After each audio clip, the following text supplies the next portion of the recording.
¿Qué es lo que piensa con respecto a esto? Como anticipa la señora Mónica de Michelis, está ya conversando con nosotros este hombre de la consultora Gritren, Gustavo López, director. ¿Cómo va, joven? ¿Cómo estás, Horacio? Todo muy bien. Muy bueno, me alegro. Un cariño para Mónica. Acá estoy. Ahí Gustavo. Estás, ¿cómo estás? Sí, muy bien. Mira, hablando justamente del tema de las grandes proyecciones que hay para la cosecha de soja y maíz, sí. Y el tema de que los fondos vendidos en maíz hacia al tope podrían llevar los precios del cereal haciéndolos muy elevados. Bueno, ¿vos qué pensás? Mirá, en realidad vos estás hablando de los fondos básicamente en Estados Unidos. Totalmente, sí. Mirá, en realidad el tema es que la situación en Estados Unidos está bastante compleja por el hecho que, es de conocimiento que hay unas inundaciones importantes en gran parte de la zona maicera y está atrasando la siembra, con lo cual eso, está recalentando bastante el mercado.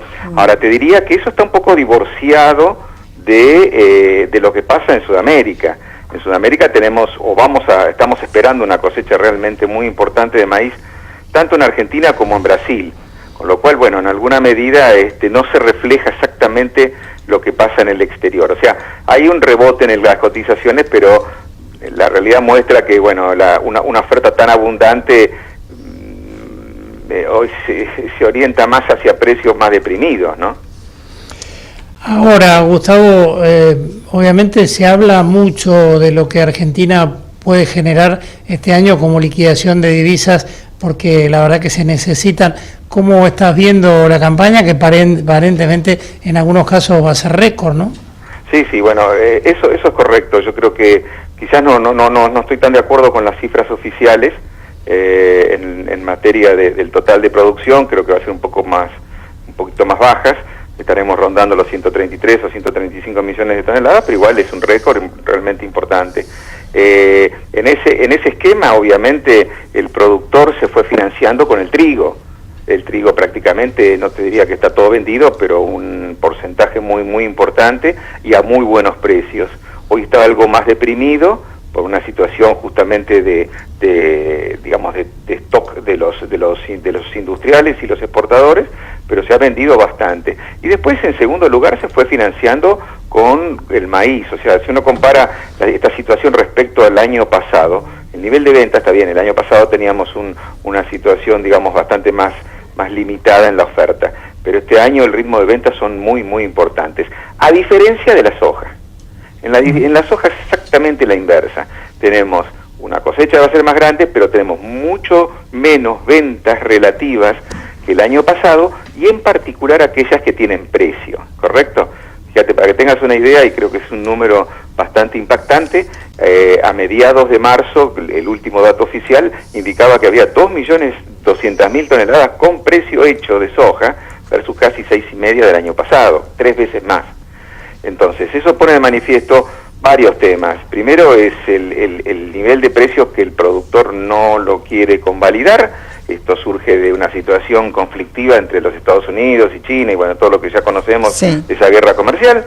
Y por otro lado, la incertidumbre de levantar la cosecha, lo cual no es menor, y además un poco también cómo sigue los aspectos macroeconómicos del país, qué va a pasar con el tipo de cambio, en fin, cómo se va a ir dando eso en el tiempo. De todas formas, yo creo que va a ser un poco más lenta la definición, el ritmo de ingreso de divisas, porque va a estar obviamente enganchado al ritmo de venta de los productores, pero que evidentemente se va a ir dando en el tiempo indefectiblemente. El productor primero tiene que afrontar un montón de gastos de la cosecha anterior y un esquema, bastante reducido de oferta que tuvo en ese momento, con lo cual las deudas no son menores. Hay que pensar que casi el 60% de toda la cosecha en Argentina es a partir de lo que es un esquema de arrendamiento, con lo cual hay que pagar arrendamientos, insumos, en fin, una serie de cosas. Ya hoy, a pocos días o pocas semanas para iniciar la cosecha fina, con lo cual va a haber ventas, pero probablemente no sean al ritmo que todos están esperando que sea tan intenso, ¿no? Pero esperemos que esto se vaya dando en el tiempo, porque evidentemente esos dólares son muy necesarios para el país, ¿no? Gustavo, el precio del trigo está siendo, o sea, estuvo más o menos 190 dólares en enero, ahora está 165 aproximadamente. Tiene que ver con me estás hablando del trigo nuevo, el que va a ser en enero totalmente, sí, del 2020. Okay. Exactamente. Esto tiene que ver con la decisión de Bolsonaro de dejar ingresar el trigo de Estados Unidos sin ningún arancel.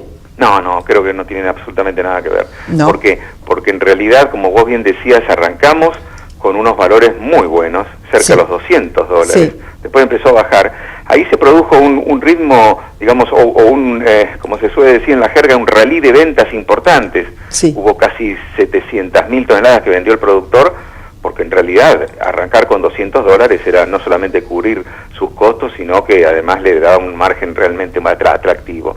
Eso, obviamente, comprado por la exportación hasta ya lo tiene declarado, o sea, una cosa realmente inédita, con tanta anticipación. El precio se fue deprimiendo, básicamente, ¿por qué? Porque se están recomponiendo, digamos, teóricamente, las áreas y las producciones de aquellos que sufrieron el año pasado.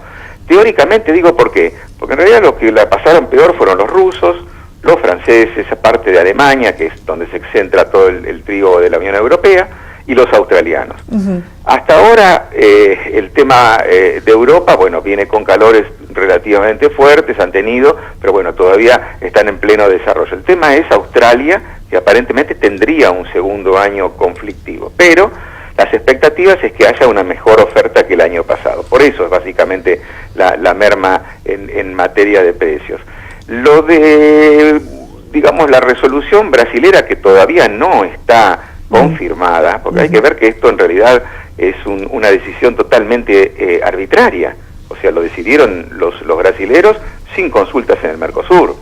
Y si bien en algún momento esto ya se había establecido, no sé si recordarán unos 4 o 5 años atrás, cuando estábamos con el tema famoso de la mesa de los argentinos y que no iba a quedar y no había saldo para exportar, los brasileros en consulta con la Argentina decidieron eliminar o por lo menos digamos suspender el arancel externo común. En este caso no, y en este caso nosotros tenemos todavía un saldo por vender importante. Así que yo diría que hay que ser muy cauto en este sentido, ¿no? Y tal es así que el ministro o la ministra de Agricultura brasilera aclaró que en realidad es una cuota que están pensando que sea para cualquier origen, no solamente Estados Unidos. Y esto yo creo que surge por el hecho de que en realidad Bolsonaro estaba realmente muy entusiasmado con el tema de canjear parte del trigo por una cuota de carne, como una cuota similar a la que se le dio en su momento a la Argentina. Y los americanos solamente le dijeron, bueno, vamos hasta ahí, recién ahora vamos a mandar equipos de inspección y después definiremos si existe o no una cuota. Entonces no están tan, digamos, entusiasmados como en un primer momento cuando salieron las primeras noticias de que se iban a vender ese volumen, ¿no? Así que yo sería bastante cauto. De todas formas, tenemos todavía un trecho largo para recorrer hasta el nuevo trigo. Pensá que estamos en marzo, sí. Todavía nos queda, bueno, casi 7 meses del viejo trigo, ¿no? Abril, mayo, junio, julio, agosto, septiembre, octubre, te diría casi 8 meses hasta que salga el nuevo trigo, y la situación me parece como que está, no es que vaya a faltar trigo, pero está bastante más ajustada, con lo cual aquellos que son realmente tan pesimistas y tan derroteros en materia de precios para lo que es la cosecha actual, no estoy tan convencido que termine siendo así. En realidad en los últimos días se están viendo algún tipo de mejoras en materia de precios internos hasta la nueva cosecha.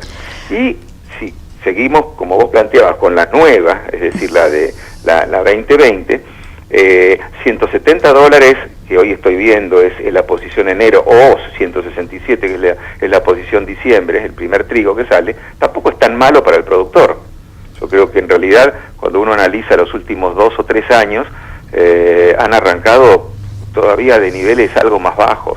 Con lo cual, síntesis de todo esto, me parece que el próximo ciclo, sí, y en virtud de lo que es la rentabilidad conjunta con soja, siendo trigo soja, vamos a tener una nueva expansión del área triguera. Gustavo, obviamente con un maíz que sigue dando que hablar, ¿no? Sí, en realidad ahí estamos muy a expensas de lo que pasa en Estados Unidos, como arrancó un poco Mónica desde el principio, ¿no? Hoy está en $140 el disponible, un poquito más activado por estos comentarios de los americanos, y bueno, ellos son los principales productores, pero sobre todo son los principales exportadores. Y acá hay un dato en realidad de color interesante, es el 6º año consecutivo hasta el último ciclo que han tenido cosechas prácticamente récord. Y bueno, uno no le desea el mal a nadie, pero cuando analiza un poco los ciclos que se dan en cada uno de los cultivos, en cada uno de los distintos productores, el caso particular de Estados Unidos es un ciclo extremadamente largo. Normalmente cada 4 o 5 años hay uno que empieza a mostrar mermas en materia de rindes. Así que es un final muy abierto en este sentido. Si llega a haber yo te diría que en todos los granos, por eso a veces discuto con gente que dice, bueno, en realidad los precios de los granos nunca más van a ser los que supieron ser hacia fines de la década pasada. Se acabó la era de los commodities, muchos plantean. Yo no creo que sea así. Yo creo que está íntimamente relacionado con lo que es la oferta. Y esa oferta está, obviamente, en función a una condición climática que puede ser buena o mala. Si es mala, definitivamente los precios se terminan disparando. Mucho se ha hablado respecto al tema de la venta de la cosecha, ¿no? La liquidación de divisas. De hecho, el secretario de Política Económica, Miguel Brown, ha planteado que no va a haber medidas sobre eso y que cada persona en el campo va a tomar la decisión que le parezca. Obviamente un productor que después de campañas que no ha venido bien, al tener esta buena seguramente verá de qué manera vende su producción, ¿no? Tal cual. Por eso insisto con este esquema de lo que estamos viendo. En realidad no es nada muy diferente de lo que pasó en los últimos 2 ciclos. O sea, el productor trata en una primera instancia, por múltiples motivos, de vender el trigo. ¿Por qué? Porque es el primer cultivo del año, es la caja, digamos, para encarar el ciclo. Ha tenido buenos precios, se ha fondeado bien en ese sentido, el impacto de las retenciones fue relativo, porque arrancaron, se anunciaron en septiembre, había mucho vendido antes, con lo cual creo que esa ha sido una muy buena ecuación. Luego han vendido o están vendiendo bastante maíz, que en estos valores no son tampoco tan despreciables, sobre todo cuando estás viendo los niveles de rendimientos que aparecen. O sea, uno hace de pronto los márgenes con niveles, no sé, de la zona núcleo de 10.000 kilos, le parece o 9.500, que te parece un número más que razonable, y tiene cierta rentabilidad el productor. Cuando eso lo inferís a 14.000 kilos, como están apareciendo, 15.000, 16.000 en algunos lotes, bueno, obviamente el productor tiene un margen mucho más atractivo. Y en tercer lugar viene la soja. ¿Por qué? Porque, bueno, la producción va a ser muy buena, los rindes quizás no van a ser tan excepcionales, hay que dividirlos entre lo que es, por un lado, la soja de primera, que ha tenido un desarrollo muy bueno, la de segunda quizás no ha sido tan feliz, va a haber una buena cosecha, pero el productor no deja de ser su moneda de cambio. Entonces está esperando, ve que un valor como el actual no es tan atractivo. Yo estaba viendo acá un poco el cierre del mercado del viernes, y bueno, en realidad sigue estando en torno a los $240, cuando en realidad en algún momento se negociaban estas posiciones a cerca de 290 o $300, y bueno, está esperando que vuelva a esos niveles. Después veremos si vuelve o no vuelve, a partir de todo lo que le comenté antes, de la guerra comercial, en fin, todo este tipo de cosas, incluso ya el impacto de lo que puede hacer la nueva zafra en Estados Unidos. Pero me da la impresión que, de todas formas, va a tener que empezar a vender soja por razones obvias, para encarar justamente todos estos costos que no han sido menores a lo largo de todo este año, y que evidentemente dejan, digamos, de ser atractivas otro tipo de financiaciones. O sea, con las tasas que se están manejando, bueno, parecería absurdo estar buscando otra financiación y quedarse en producto, por el hecho de que en realidad nunca va a llegar a compensar estas diferencias, ¿no?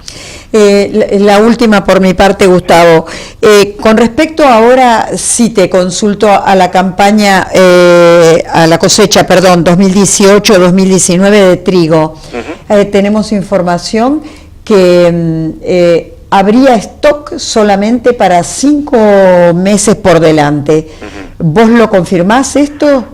A ver, todavía yo creo que los stocks están...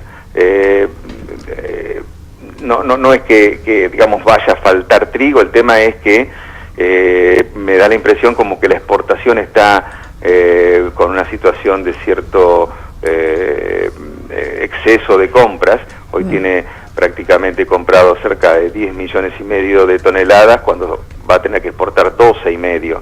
Quiere decir que le falta por comprar 2 millones. Y tiene embarcado 6,5 y tiene vendido, yo creo que no mucho más de 9, a lo sumo 10. Quiere decir que está largo en posiciones largas de trigo. Y la industria está al día, o sea, prácticamente han comprado algo más de 2 millones y medio de toneladas. Y si uno piensa que los consumos mensuales están en el orden de las 500.000 toneladas, bueno, suma diciembre, enero, febrero, marzo, incluso parte de abril, yo creo que están cubiertos. El punto sería, digamos, ¿habría algún tipo de descalabro si en realidad sigue habiendo una exportación mucho más fluida, donde en realidad el consumo interno es desabastecido?